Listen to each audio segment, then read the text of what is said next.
รายการนังอนัตตาวิปัสสนาภาวนา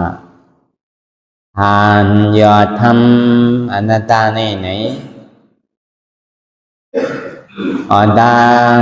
สุดในก่อเขาดังขาไก่กุดขาขวาทับต่างขาซ้ายก็ไรอันนั้นขาซ้ายทับต่างขาขวาก็ไรมือสองขอนต่างตักก็อย่าไว้ตัวซื้ออย่าไปเคียงอย่าไปยานก็เคียงป้นทีหนาในมันจังให้ได้เฮากันสั่น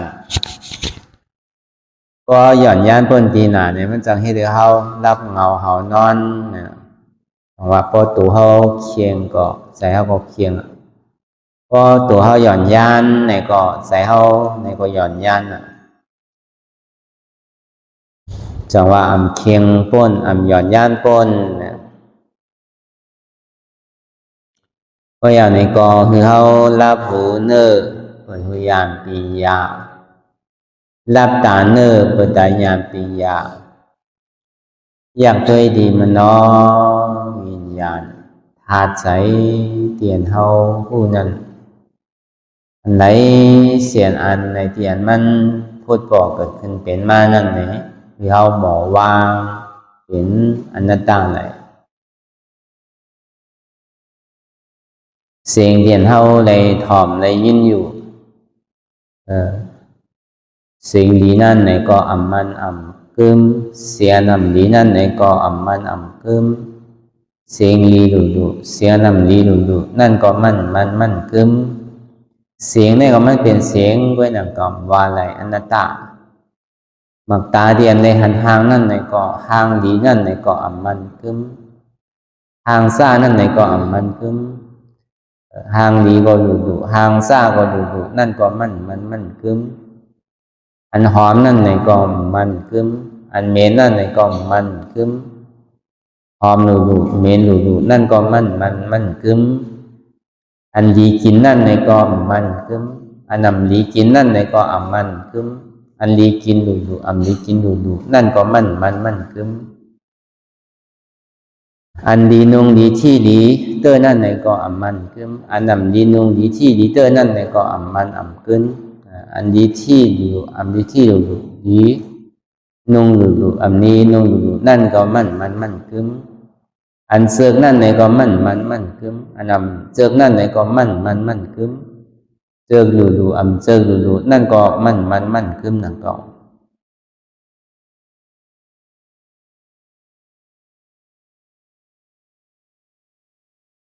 อันนี้ว่ากับไก่ลองเสียงหางหายเอียสาการตุ้มเตอลองตั้งอันห้าหูนั่นไหนมันมีนาทีคุณพรตาดีหูจักเสียงก็เปิดมีหูไม่จะดีมีเสียงก็เปิดมีหมากตาเนี่ยจะได้หันห่างก็เปิดมีหูหลังเนี่ยจะได้หูจักไอ้หนุ่มมันก็เปิดมีซบมีเขียวเนี่ยจะได้หูอายาสามีซบมีเขียวมีลิ้นนั่นก็เปิดมีตัวเนี่ยจะได้หูลองตั้งตุ้มเตอเพื่อกะอันหูจักหลีเลยให้เจือกเลยอ่ำเจือกนั่นหูหูหมากตามหูหลังก่อมหูซบก่อมหูตัวก่อมหู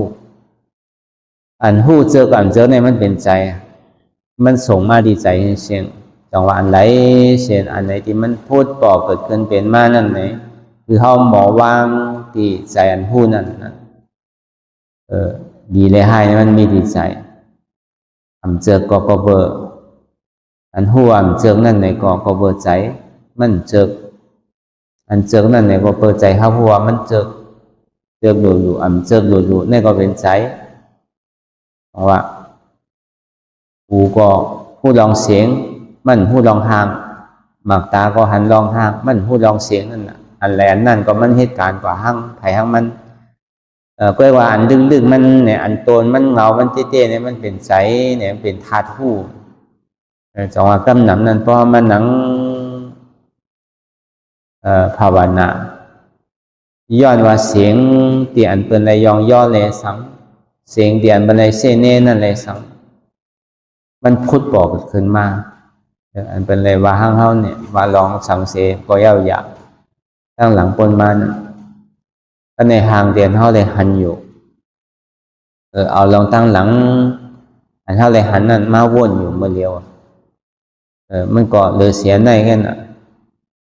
ก็วันนั้นในเสียงเดียนเท่าไรถ่อมไรยินอยู่นั่นเนี่ยก็เสียงเปิ้นก็มี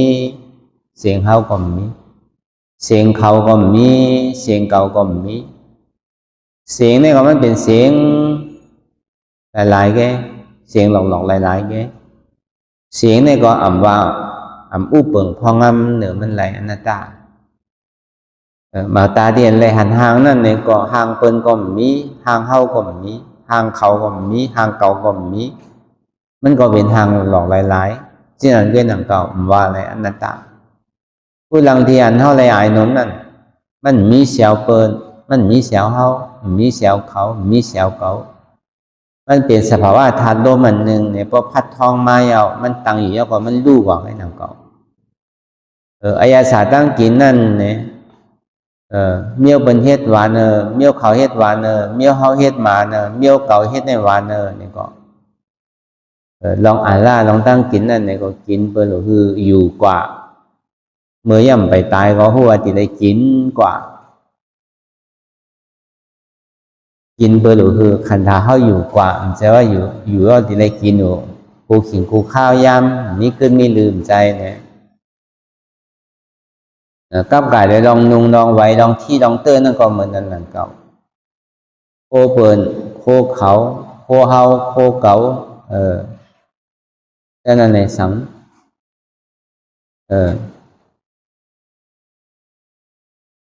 ลองที่นั่นก็ที่เปินที่เฮาที่เขาที่เก่านั่นแหละก็เปินมีเปินก็เปินมีเขา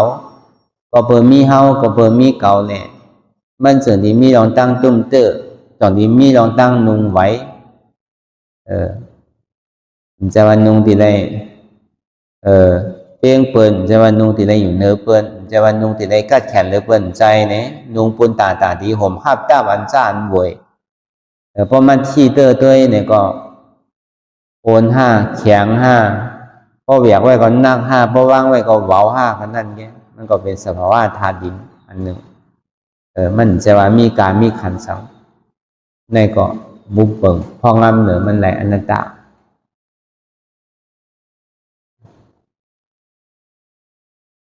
อันมันเจออยู่นั่นในก็อันมันขึ้นมันว่านั่นอันเจอนั่นก็เปิดเป็นล้อผ้าอันนำเจอนั่นก็เปิดเป็นต้อซาอันเจอดูอันเจอดูนั่นในก็ซ้ำเป็นหมาหน้าเป็นโมห้าหมาหน้านั่นก็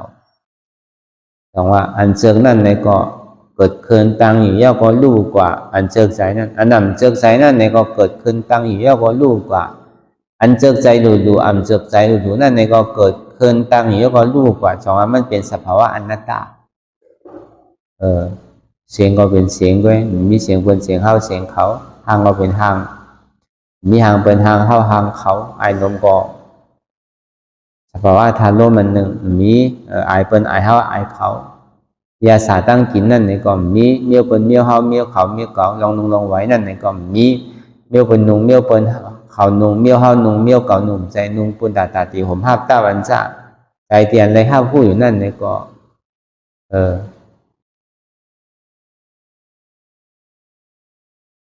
ใจเพิ่นก็มีใจเฮาก็มีใจเขาก็มีใจเขาในก็มีสุติใจเก่าก็ย่ำมีเนี่ยก็ผู้เปิงพ่องงำเหนือมันไหลอนัตตาเนี่ยเอากับกายได้ลองเสียงหาอายาสาการตุ้มเตอร์นั่นย่อก็เอาไม้ให้การตะลาย่อก็วนวางเป็นอนัตตาอะไรเนี่ยอันนี้ก็เป็นตะลาที่อัน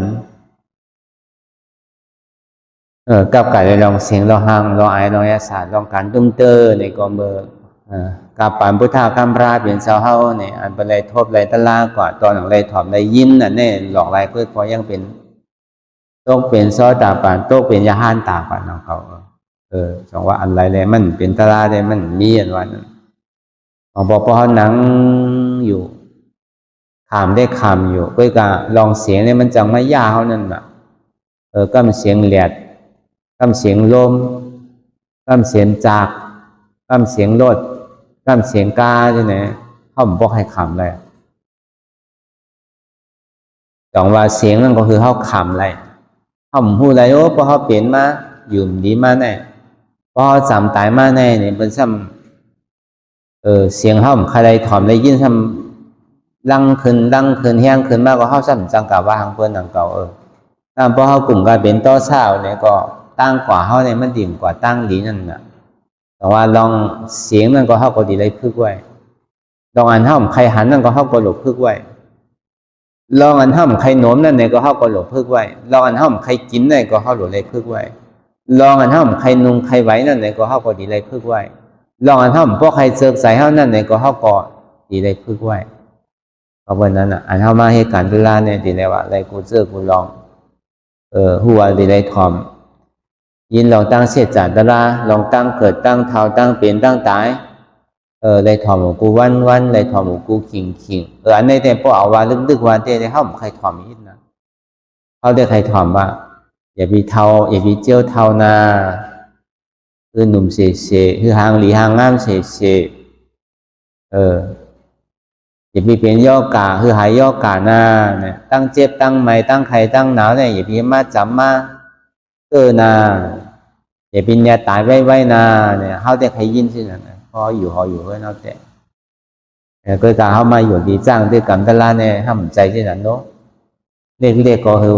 เรียกก็สัมวัดเทาหนุ่มก็ว่าเทา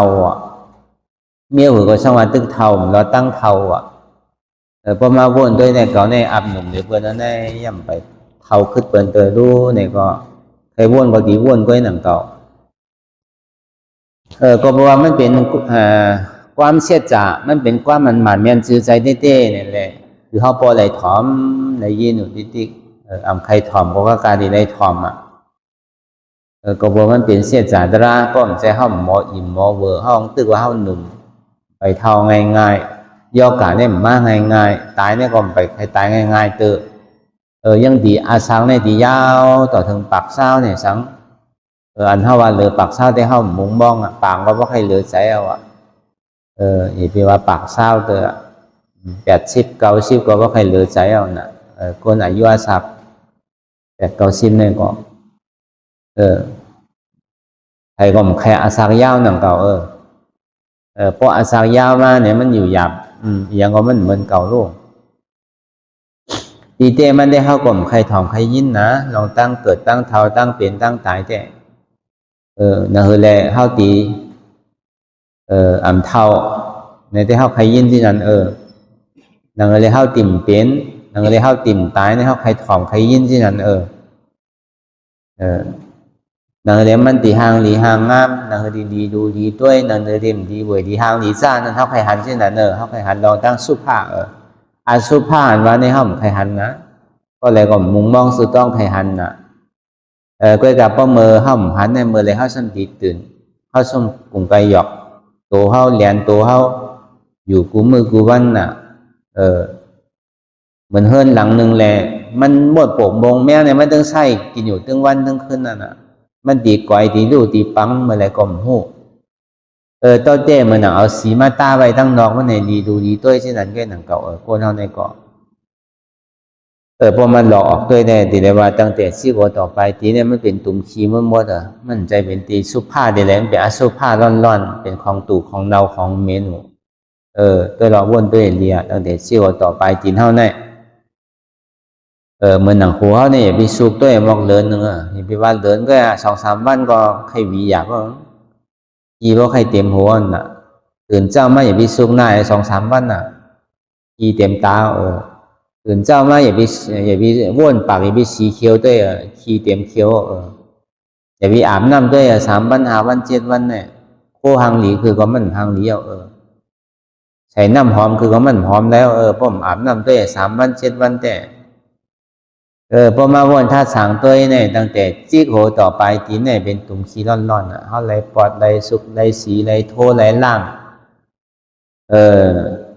ไหลซับมันอยู่เสียนะเพราะว่ามันเป็นของเขาเต้นในเขาโดดสั่งไรเนี่ยเขาไม่สั่งไรรู้ย่อมเบอร์นั้นเลยลองสู้ผ้าเลยลองอาสู้ผ้าว่าเนี่ยพอมาวนท่าสางตัวเนี่ยในตัวขันธาจี้โหต่อไปทีเนี่ยก็ซ้ำเป็นที่นั่นเต้รู้ พอมาวนท่าสามตัวเนี่ยตั้งแต่ชื่อโอต่อไปจินนั่นกำขากลมกำมือกลมกำนากลมกำตัวกลมเขาซ้ำดีเลยอาบปันได้สีปันได้เอาปลักโทปันมันนังเฮมันติ่มลำติดนั่นนังเฮมันพอติ่มมีขีติดนั่นเช่นในสังถึงดีเมื่อเขาภายนักภายเบามากกว่ามือนั้นนั่นก็นังเดียมันติ่มมดใสนั่นเนี่ยก็เขาก็ดีได้สู้ปันอันนี้มันเป็นตะล่าหนังเก่านะมันใจเป็นอัตล่ามันใจอันดีว่ามันเนี่ยแล้วว่ามันเป็นอสุภาตลาอันหนึ่งนังแล้วเขาพอดีอิ่มดีเวอร์ดีจ้านอย่าไปโจมใครเกิดใครเท่าใครเป็นใครตายทั้งอันเขามาหู้ลองสับเพราะว่าเช่นจานตลาเนี่ยพอเขาหู้ลองมันดีๆเนี่ยเขาก็ถามว่ามันเปลี่ยวดีๆมุมมองสุดต้องใครเกิดดีๆยังใครเกิดเป็นภาวะดีๆหมออิ่มย่าเมื่อนั้นเดะถึงที่ซับแรงลองตั้งเพียอันตัดดีเลยเกิดได้เท่าไรเป็นไรตายทั้งนั้นตอนหนังในภาวะจาปันในก็เขายังไหลลุ่มล่ามันก็เป็นตันในเนี่ยใครป้วนห้าลองอันไหนใครป้วนหน้าลองตั้งเท่าใครป้วนหน้าลองตั้งเป็นใครป้วนหน้าลองตั้งตายเพราะห้อมได้เกิดได้เท่าไรเป็นไรตายเนี่ยก็ตีเกศสุดมันนั่นไหนอาเปสิผมมีเนี่ยคือมันปีกแปลอะไรก่อนฮาวาโปรเมื่อเดียวแต่ฮาวาตีสูงสุดเดียวกันเนาะเมื่อกูบอกร้องในตีเกศสุดวะเมื่อปานพุทธาคำปราเป็นสหายยังตึงมีอยู่เนี่ยพอเป็นจันทร์เศร้าแต่ป่านเนี่ยเป็นยังตึกว่าเป็นจันทร์อันเตี่ยมอยู่วะไปเขาในกางเกเป็นไรเด้อวะเมื่อกูบอกเนี่ยพ่อผมจะว่าเป็นอนาคตยาห้านตาที่ไหนได้เขาในเกเป็นไรวะตัวเดอยู่ได้ที่นั่นเขาเกเป็นไรเด้อวะถ้าว่ากาปานพ่องย่ำเดี๋ยวเนี่ยอันสูงสุดเนี่ยคือมันปิกอเบสิผมมีก่อนเขาว่าสกิจกรรมอนาคตยาห้านตาที่เขาอยากไปอุบถึงเขาว่าตีเกศสุดมันเนี่ยคือเขาปิกอสิผมมีแต่เป็นอัตตาเตที่วิจิกิสาในตุกติปุ่งเนี่ยคือเขาป้วนในก่อนพอเขาป้วนในเขาช้ำสาวในตุกขที่ปุ่งสุขติห้องว่ากามล้ำกามขาวกามล้ำขาวนั่นพอเขาตัดแบบอัตตาเตที่วิจิกิสาเนี่ยกามล้ำเนี่ยมันหมดจะต้องมุงมองใครกว่าเป็นสัตว์เดรัจฉานเนี่ยใครกับเป็นอสุร่างกายเนี่ยใครกับเป็นเปกตาเนี่ยใครกับเป็นอยู่ในนาลายเนี่ยในกลมในเมื่ออันนั้นเป็นคอนลำลองที่เจ็บอันเท่าไรมาจังตื้อกำตะลากันเนี่ยเฮ็ดอันคืออะไรนั่นก่อนก็เพราะนั้นเนี่ยพวกเขาบาลองตั้งเกิดตั้งเท่าตั้งเป็นตั้งตายใครในลองตั้งอาเปียดตานเขาจะได้มาเกิดมาเท่ามาเป็นมาตายเป็นของเอดเสียดเป็นของอันดีเวอร์ดีฮางลีซ่าเป็นของอันดีดีอิ่มดีเวอร์ดีซันอันเท่าไรมายุบนำคันฐานเนี่ยของนักหลวงเนี่ยอยากเย่าอยากทั้งเนี่ยเอาตั้งแต่ในต้องเนี่ยต่อถึงเกิดออกมากก็ยังในเวียกหมดของนักหลงเนี่ยแต่โจตีพื้นตีคอมว่ามันใจเบาๆแล้วนั่นนักวันนัก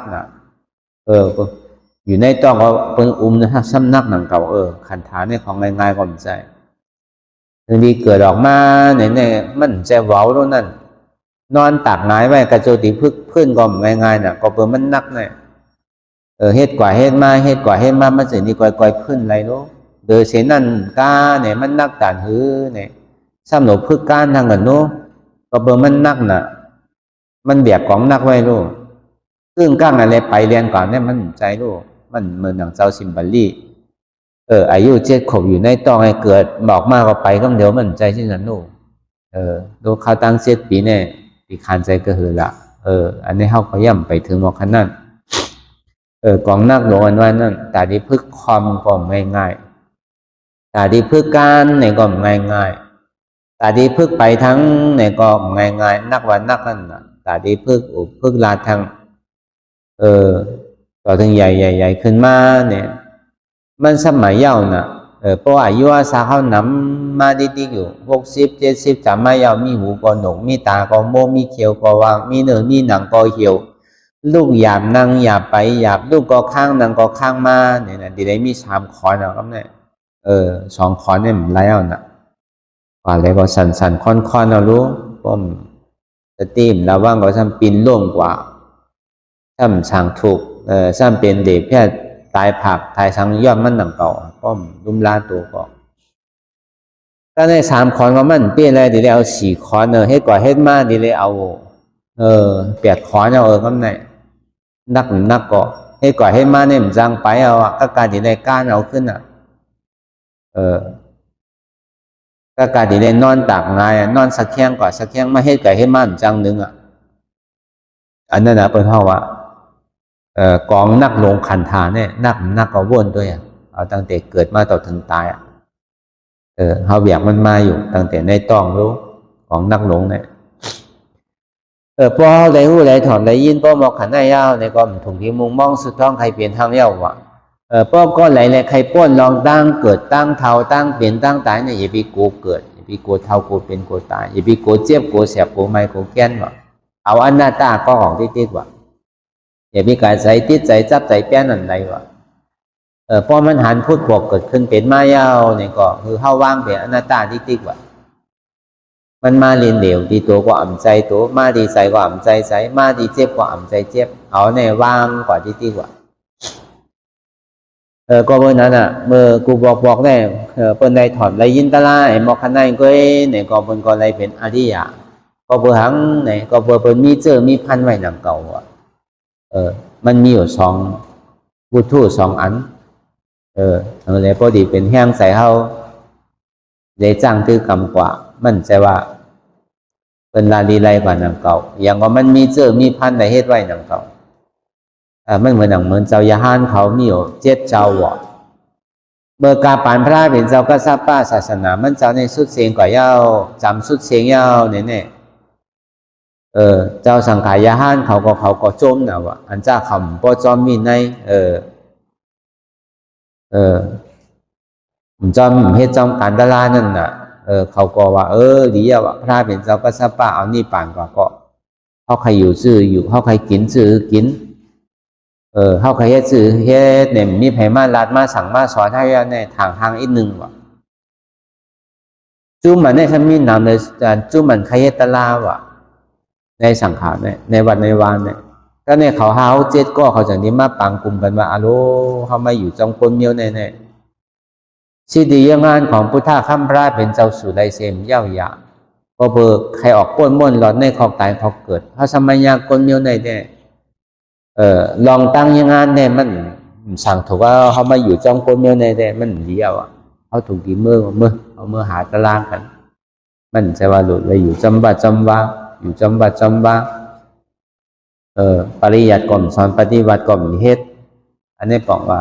มันมีอโจสังเนี่ยเฮาว่าเฮาเมื่อให้การตลาเนี่ยเขาก็มีกระดิ่งเสียจานกันนั่นน่ะก็ขวาอยู่ในเถินในป่าขวาเอาเขาว่ากันไว้ว่าเฮาสิเฮ็ดการตลาเนี่ยนางเฮแลเฮาติ่มหย่อนย่านลองตั้งคัดใสนางเฮแลเฮาติ่มลงตัวดึงคิงไหนเขาอีกขึ้นกว่าเฮ็ดกลางร้อยนู่นว่ะมันนั่งเขาอันที่เขาหันอยู่มันเลี้ยวเนี่ยเขาก็เฮ็ดขือไหลขึ้นกว่าเมื่อดีขึ้นเนี่ยเขาว่าการนำตั้งว่ะเพราะเขาขึ้นกว่าเฮ็ดการตลาดเนี่ยคนไหลนี่เขาดี8ว่ะใครก็อย่าไปจังลงมาว่ะเพราะไผเป้ใจก็ขึ้นไผเป้ใจก็ปอกก็ขึ้นว่ะก็อะไรก็ปอกว่ะใน7 ก้อนเนี่ยก็เขาคนไหลแปแล้วเนี่ยก็เขาก็จ้างถือกรรมตลาดกัน7 ปานั่นก็ในเฮตลาก็ต่อถึงเมืองเลียงมาเนี่ยเจ้าป้าเท่าเหลือเปิ้นเนี่ยเป็นยาห้านตาก่อนเพราะเป็นยาห้านตาก็เย้าเนี่ยก็เขามันก็กว่าตุ้งซ้อมไม้อันดีเหลือก็มันสามารถเอามาปั่นเขาเมื่อเดียวเขาเขาเหตุการณ์ตลาในการเขาเย้ากว่าอันนี้ก็เอาเขาซ้อมพักซ้อมมาปั่นสูงกินอันนี้ห้ามในมีกระดิ่งเสียจานห้ามในอุกกันไว้ว่ะอันเจ้าแล้วก็เจ้าเป็นแล้วก็สาธุชอบมาเนี่ยข้าวขมกินว่ะเจ้ายาหันตานั่นก็จริงๆก็เจ้ายาหันตานั่นก็สั่นกว่าคือเขา6 เจ้าครับเนี่ยก็ในทางขึ้นหนึ่งมาเนี่ยเจ้าป้าทั้ง2นั้นเหตุการณ์ตะลาก่อนเนี่ยเป็นอนาคามกว่าว่ะต้องเป็นอนาคามกว่าอันนี้ก็ซ้ำได้อภิญญาณนำเก่านี่ก็ซ้ำขึ้นกับเอาเขาซ้อมพักซ้อมถึงที่มันสูงยาวเนี่ยก็มันก็ซ้ำเอามาปั่นเขาก็เฮ็ดเหมือนหนังปากแปดเหมือนหนังเก่าขึ้นนั่นน่ะ ตอนหลังเจ้าเท่าเนี่ยมาปันเขาก็ย่ำเอาเขาสำนีมาฮับดีเจ้าหนุ่มเนี่ยอันนี้เขาก็ไม่รัดกันเนี่ยว่าเจ้าเขาไหลเขาก็สาธุจอมคาคำกินว่ะพอที่ไหนเขาก็ในข้าวตั้งป้นกับหึงเป็นหึงกับไล่กินข้าวไล่กินน้ำน่ะในข้าวตั้งอยู่หลายๆวันเนี่ยเอาเขาตายอ่ะถึงเสียงว่ะถึงหาเจ้านั่นเพราะว่าตายก็ยาวเนี่ยก็กล่าวว่าถึงเมืองผีเสียงว่ะก็เป็นคนผีอยู่ในเมืองผีเสียงว่ะอันเป็นใกล้โอนที่เขาใกล้ลาดไว้นั่นพอเปิดเอาหลงปืนนั่นในมาลาดหนังเก่า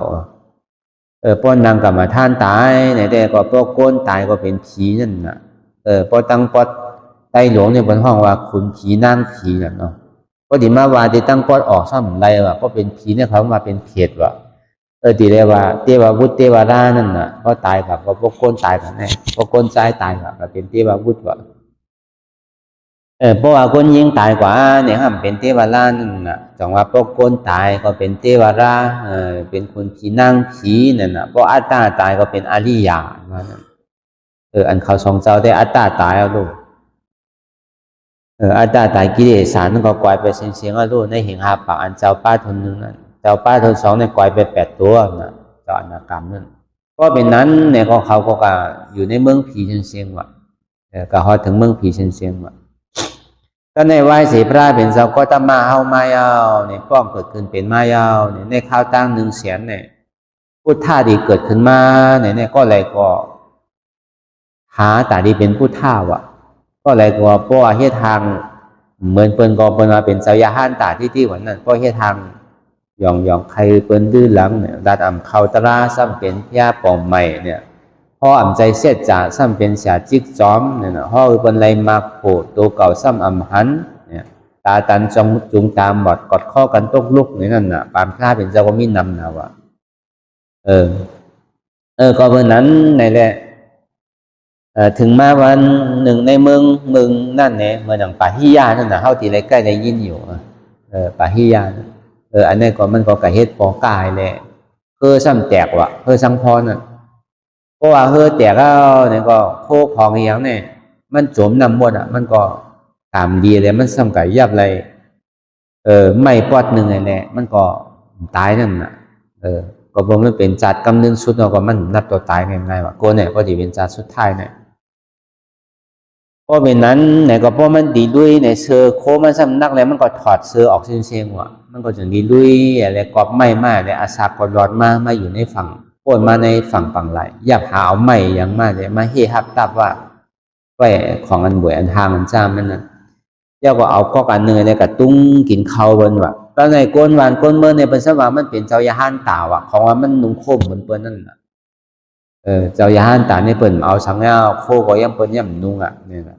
นุ่งก็ติ่มนุ่งเหมือนเปิ้นเนี่ยนะนุ่งปิกนุ่งผ้านุ่งแผ่นสังนั่นน่ะเพราะว่ามันเฮ็ดที่ไหนมันเลยกินดีน่ะคำไหนมันก็เปิ้นก็ว่ามันเป็นเจ้ายาห้านตานั่นน่ะมันก็หนูกับเหตุการณ์สังรู้เปิ้นก็มาปั่นมันกินมันก็อยู่กว่าที่นั่นน่ะถ้าในมันจะดีห้อนก็ถึงที่ขนช้างอันที่เขาเป็นก็กันอันเขาเลยเฮ็ดมาจอมกันนั่นน่ะเมื่อปันศาสนาพุทธะคัมภราเป็นเจ้ากษัตริย์นั่นเจ้าขุนช้างนั่นจะที่ว่าขุนช้างอนาคามนั่นไต้ก็แต่มันมาเฮ็ดเจ้าเม็ดปลอมมันเนี่ยเป็นยาหันตาปลอมนู่นนี่บ่กำกับบอกมันเนี่ยมันดีซุ้มแล้วเนี่ยว่าของว่าพุทธะพระเป็นเจ้าเนี่ยพวกกี่มายาวเนี่ยว่ามันก็มีมีพันอยู่นู่นนี่เนี่ยมันก็จะมีมาอยู่เนื้อเงาเนื้อปลายต้นไม้แหละห้องใส่ปะหิยะก็เนี่ยก็ปะหิยะจองเมื่อต้องเขาไล่อยู่แน่เนี่ยว่าเมื่อมันเป็นภัยนะเนี่ยเขาก็ดีบอกใครในบรรดาก็ได้ถึงมันถึงที่คู่ขึ้นว่าจัดลำปางก่อนเนี่ยเขาเปลี่ยนก็ดีกันเมื่อเหลียวพุทธะคัมภาระเปลี่ยนเจ้าเขาในป้องไม่เอาไม่อยู่ไว้ที่ในกว่าแดงเพราะว่ามันได้ยินชื่อพุทธะเนี่ยมันปีติมันขึ้นว่ะมันก็คัดใจอะไรยางเอาตั้งแต่มันอยู่นั่นยางเอาตึงวันตึงขึ้นว่าพอถึงเมืองเลียงมากับพุทธใช่ดีอันเตียนพระเป็นเจ้าเขาอยู่นั่นนะวะก้อยกาเมื่อข้าวยามนั่นมันตึกเจ้ากลางในอยู่เลยในข้าวยามแต่มันลูกกว่าเตียนในน้ำมหาเตียนผังน้ำมหาสมุทรตลาเนี่ยที่พระเป็นเจ้าอยู่ในข้าวตั้งในปากเศร้าอยู่จนาวะปากเศร้าอยู่จนาใน1อยู่จนาในมีอยู่8 ลัก บางทีก็สมา12 ลักบางทีก็สมา16 ลักมันง่ายๆนั่นน่ะพอมาสอนด้วยในอ่านหัวเหียงลักมันนั่นน่ะพอดีไปเลยมันดีถึงเนี่ยมันง่ายๆนั่นเก่ามันก็จะเป็นพุ่งพระเป็นเจ้าพอใจย่อก็เป็นโดยปีตี้มันก็ใจแต่เฮาว่าในกินข้าวกินน้ำเขาก็ว่าห้างมันว่ากินข้าวกินน้ำไปก่อนเลยลูกมากไก่น่ะรู้เมื่อเดี๋ยวนี้ผู้ท่าคำพระเป็นเจ้าเฮายังตึก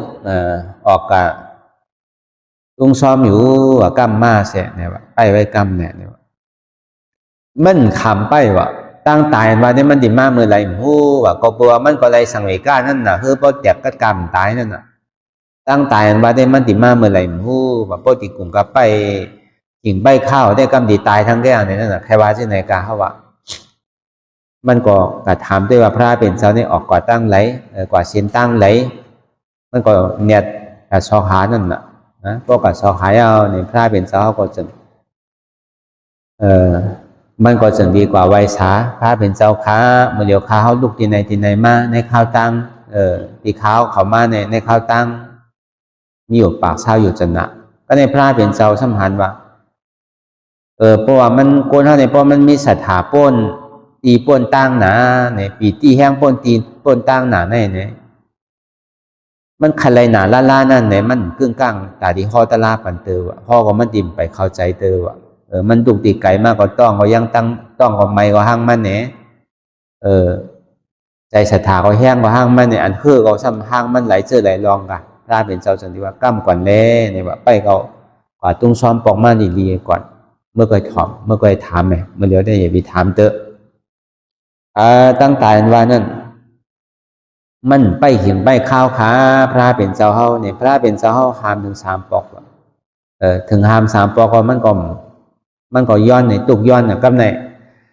เหมือนมันถามเมื่อปอกตั้งในสถานมันก็โตกว่าว่ะสถานมันแห้งบนตีนั้นน่ะมันก็ช่อลงมาอยู่กลางๆเฮามัชชิมานั่นน่ะอำเคียงป้นอำหย่อนย่างป้นนั่นน่ะกันในพระเป็นเจ้าเฮาจังดีพอตะลาเสียงปะหิยานั่นน่ะเสียงเตียนเมื่อไรยินอยู่นั่นในสังหมากตาที่เมื่อนได้หันหางรู้นั่นในสังอันหันก็หันหลายๆแค่ว่ามีเปิลมีเขามีเฮาว่ะอันเฮาวางพระเจ้านั่นน่ะมีเปิลมีเฮามีเขามีเฮาเก่าว่ะมันเป็นหางหลายๆแค่ว่ามีหางสัตวะมีหางป้นสังวะเสียงเตียนไรยินอยู่นั่นในก็เสียงเปิลมีเสียงเฮามีเสียงเก่ามีเสียงเขามีว่ะเป็นเสียงหลอกๆหลายๆแค่เนี่ยว่ะ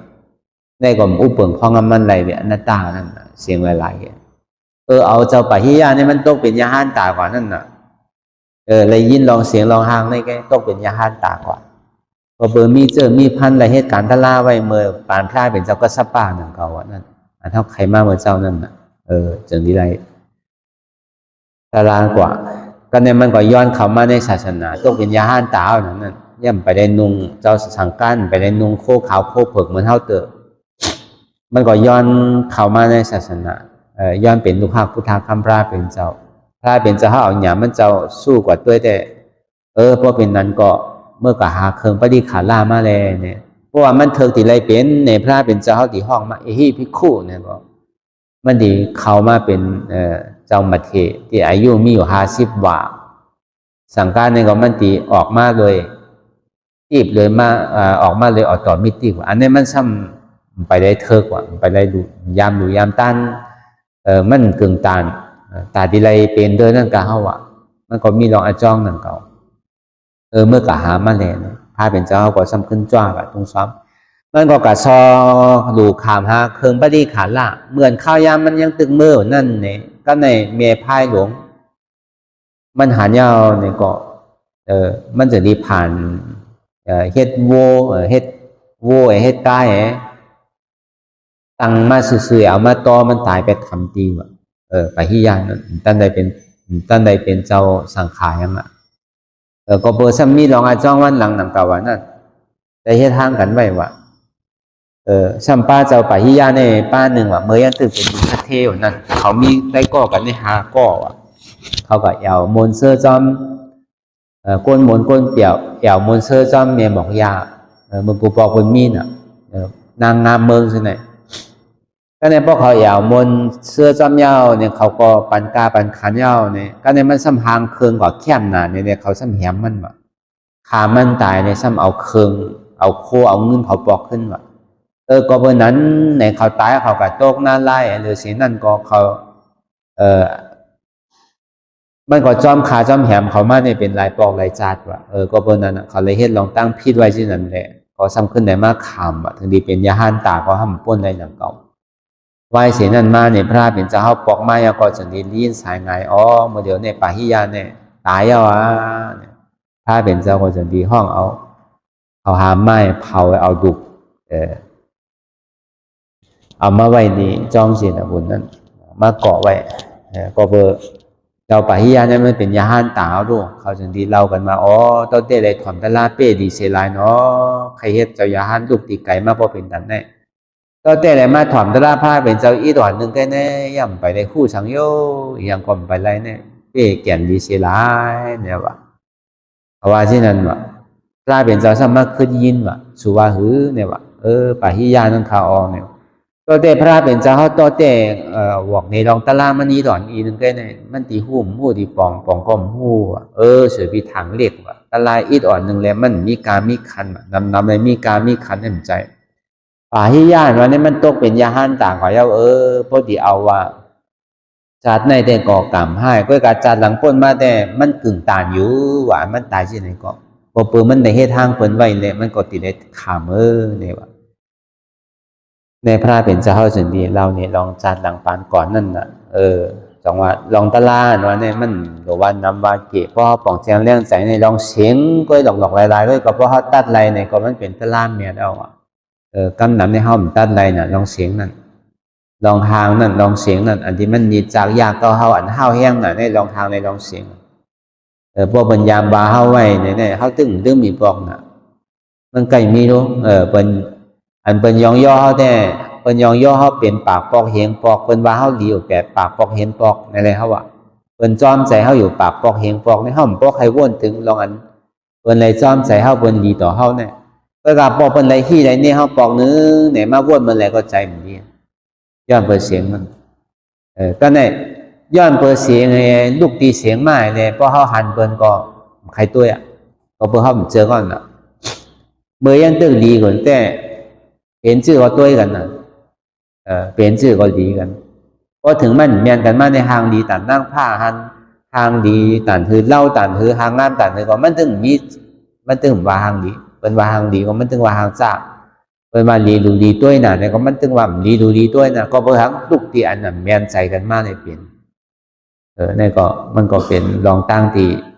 เธอจับจ้อยกว่ากับขายเลยลองเสียงลองหางนั่นก็หมอเอาก็มันเป็นตะล่านลงอ่ะก็หมอเอาก็มันเป็นอาแปดลงหนังเก่าย้อนเบอร์นั้นอันเท่าไรมาวนอยู่กาวากาเป็นวนลองก้นก้อนในก้อนหนาวนลองก้นอันในอันนาวนลองเสียงอันในอันนาวนลองหางอันในอันนาเนี่ยเอามันนี่จากหัวใจเขาอยู่ที่อันนั้นเขาว่าเป็นอาแปดลงเสียงเดียนมันในจังว่าพอเขาหมอเอาเนี่ยก็เป็นตะล่านั่นนะพอเขาหมอเอาเนี่ยก็เสียงเปิ้นเสียงเฮาเสียงเขาเสียงเก่าหางเปิ้นหางเฮาหางเขาหางเก่าเสียวเปิ้นเสียวเฮาเสียวเขาเสียวเก่าเมี่ยวเปิ้นเฮ็ดหลีกินเมี่ยวอันเฮาเฮ็ดหลีกินเมี่ยวอันเขาเฮ็ดหลีกินเมี่ยวอันเก่าเฮ็ดหลีกินเมี่ยวอันเปิ้นนุ่งให้หลีนุ่งเมี่ยวอันเขานุ่งให้หลีนุ่งเมี่ยวอันเฮานุ่งให้หลีนุ่งเมี่ยวอันเก่านุ่งให้หลีนุ่งเจิกหนาอ่ำเจิกเนี่ยนั่นแหละมันก็ลูกที่นั่นมาเสียงน่ะพอเขาเทียบกันลองอันที่ว่ามาตั้งเสียงเอาเนี่ยก็มันก็ดิ่มทุกข้าจังว่าเขาจะเอาอะไรเฮตลาเป็นตลาอันว่ามันเป็นตลาเนี่ยมันมีเขาหลงเอาใจกันที่นั่นด้วยนั่นก็จังว่ามันเจียเหลือนั่นทั้งในนั่นคือเลยเสียงที่หายกว่าคือปีกหูปีกตาปีกหูหลังปีกศพปีกโตยังก็เปิดใจตาที่ปีกแรงในเนี่ยก็นางเอเลเจ็บมันดีเกิดไว้นางเอเลทุกข้าดีเกิดไว้นั่นน่ะมันดีหายไปแล้วใช่ไหมจังว่าไล่ไว้มันนั่นมันนังคือเจ็บเกิดนางเอทุกข้าเกิด เพราะว่าเจ็บเกิดทุกข้าเกิดมายาวเนี่ยลองเปิ้นเนี่ยหายกว่าลองเขานั่นก็หายกว่าลองเท่าในก็หายกว่าขึ้นลองเก่าอันมันตึกข้างอยู่ขาเก่าเนี่ยเป็นลองเก่าเนี่ยขาเก่าเจ็บยาวเก่าขึ้นต้องเก่าเจ็บหูเก่าไข่เก่าก้นขึ้นน่ะใจเราดีขาดมีเก่าเนี่ยเจ็บเลยเปิ้นขึ้นเก่าโลเพราะมันดังกำเดียวก็เตะแตงตังใส่แตงตังกว่าแตงตังห้องแตงตังซานแตงตังออกแตงตังตกป้อมจังคือจังเลยจังเศร้าไรเหมือนดังเก่าเนี่ยอัดเจ็บเลยเปิ้นเชียงอันนี้เป็นรองเก่าเนี่ยเก่าก็จงมันเป็นเก่าเต้อยู่หือเนี่ยเพราะมันเป็นเก่าเต้ห้ามสั่งไรล่ะอย่าไปเจ็บรู้อย่าไปเสียบแร่อย่าไปเจ็บในตัวนั่นอย่าไปเจ็บในขานั่นอย่าไปเจ็บในต้องนั่นอย่าไปเจ็บในแอวนั่นอย่าไปเจ็บในใจนั่นเจ็บในอย่าไปคือมันมีแหละเพราะมันเป็นเก่าเต้ทำขึ้นสอนตัวสอนใจวางเปิดแล้วก็สั่นดีเลยวางตัววางใจทางกรรมแต่ดีวางอันต้านดอกในก็มันง่ายๆนั่นก็ป้อมไปหันเจี๊ยบได้กว่าที่ตีบางปอกยังตึงเสียบกว่ายังกว่าที่ตีนั่นกว่าเปิลกว่าเขากว่าเฮาที่ตีนั่นพอมันเจี๊ยบมาแห้งแมวเนี่ยมันจะดีมากเก่าพอมาเก่าก็เอาเก่าออกอย่าไปโกเอาเก่าออกพอมันเป็นเก่าเต้อันว่านั่นหนูสั่งอะไรรู้ก็เปิลมันใจเก่านั่นน่ะที่เต้เฮาก็โดยยอมหับสภาวะเบื้องเต้มันเกิดหนังเก่าใจว่าเขายอมหับได้มันใจเขาหรือยอมหับได้ว่ามันใจเก่าอันที่มันตุกขาเนี่ยก็เปิดเขายอมหับได้หนังเก่านะเขายอมหับว่า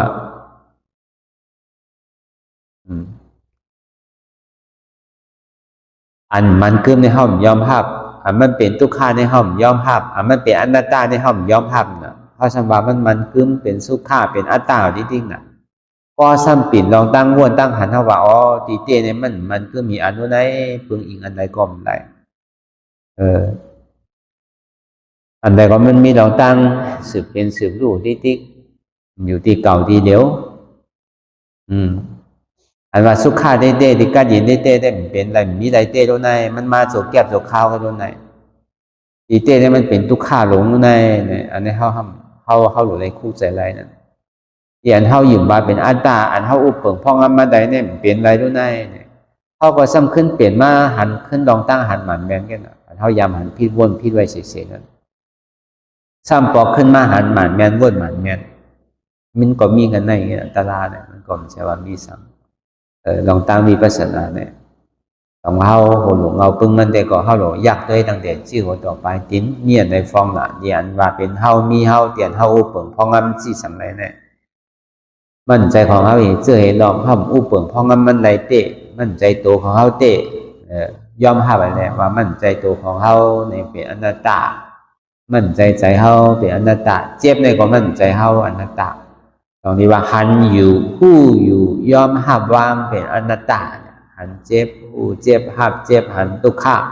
ผู้ทุกขาหับทุกขาวางทุกขาเป็นอนัตตาทำมีก็หันเจ็บทำใจก็หูเจ็บเป็นอนัตตาทำมีก็หันทุกขา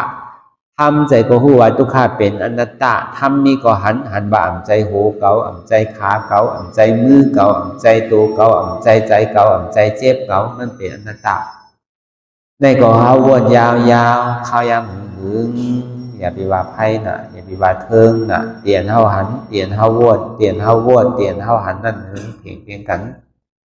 วนต่อถึงเจ็บนั่นพอสุดวนต่อถึงทุกขาพอสุดตัดต่อถึงอัตตาพอตกพุทธขาดกว่าอะไรที่มันพูดบอกเกิดขึ้นเป็นมานั่นไหนเราพอหมอวนวางเจ็บตัดเป็นอนัตตาสะพอ